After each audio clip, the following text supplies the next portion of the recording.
Scott Morrison's been locked away at the lodge. Morning, Prime Minister. How was your time in quarantine? While half the nation's gone into lockdown. No, the country is very much keen for us to chart that way out of where we are. On that point, he's got the agreement of the states. National Cabinet settling on a plan to move to a post-pandemic future. A new deal for Australians today to get us to the other side. It starts with a halving of international arrivals. From the 14th of July, the cap will fall from 6,070 to 3,035 passengers a week. The dramatic reduction, a demand of the Labor states to reduce the risk of the highly infectious Delta strain being imported. Our hotels are stretched. We are basically at capacity. Bringing less people home doesn't mean you're not going to have outbreaks. There'll be more Commonwealth-chartered repatriation flights to help bring at least some of the 34,000 stranded Australians home. That is a prudent action while we remain in the suppression phase of the virus. That's what National Cabinet's now calling the phase we're in. As well as reducing arrivals, some states will soon start trialling home quarantine for vaccinated returning travellers. And they've agreed lockdowns should only be used as a last resort. The next phase to be triggered once Australia reaches a yet-to-be-determined vaccine threshold. This will be a scientific number. Won't be a political number, won't be an arbitrary number. Once we reach it, lockdowns would only be used in extreme circumstances. Vaccinated Australians would gradually become exempt from border closures and restrictions, and the cap on international arrivals would be restored to current levels with larger caps for vaccinated arrivals. The Prime Minister's hoping we'll get there early next year, but... Let me be clear.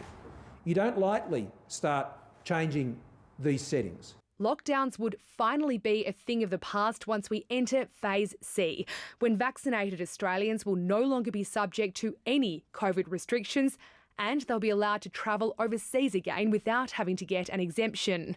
They'll also get home more easily, the international arrivals cap to be abolished for vaccinated travellers.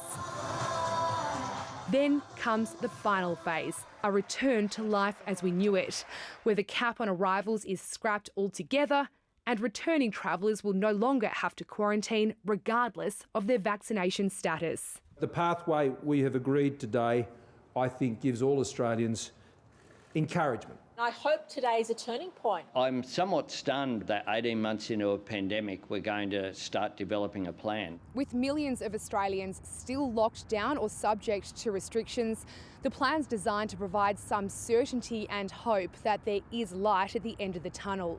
It doesn't contain any firm dates or targets. That detail is still to come, and its success will largely depend on how the vaccine rollout goes from here. We've made it very clear today what's on the other side. You get vaccinated and we get there and this all changes. Thanks very much, everyone. And political reporter Jane Norman is live for us at Parliament House tonight in Canberra. Jane, state and federal leaders made it clear today that vaccinations are going to be the key to ending lockdowns and restrictions. Yeah, that's right, Jeremy. After a really messy week for the rollout, largely caused by Scott Morrison's own comments, what we saw today was the strongest pitch yet from the PM for everybody to get vaccinated.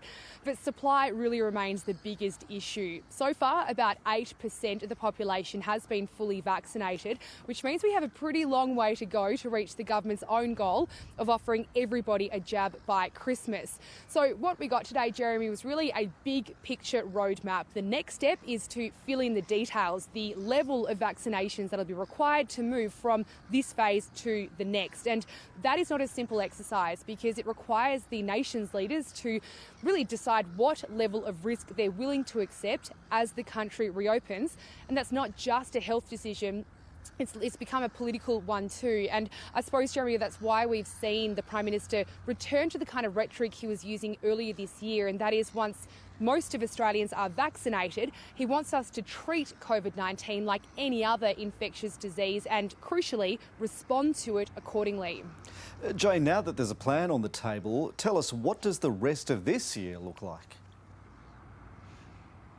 Yeah, well, we're expecting a really big ramp up in the vaccination program over the next 6 months. We're expecting tens of millions of doses of Moderna and Pfizer to arrive. While that happens, though, really we can expect the status quo to remain. So lockdowns, restrictions will likely continue to be a feature of life until most Australians are vaccinated. And Jeremy, while the vaccine program's obviously key, what we've seen throughout the pandemic is that the states move at their own pace. They make their own decisions. So while we've got this 4-phase plan, I wouldn't necessarily expect all states and territories to move in a uniform approach.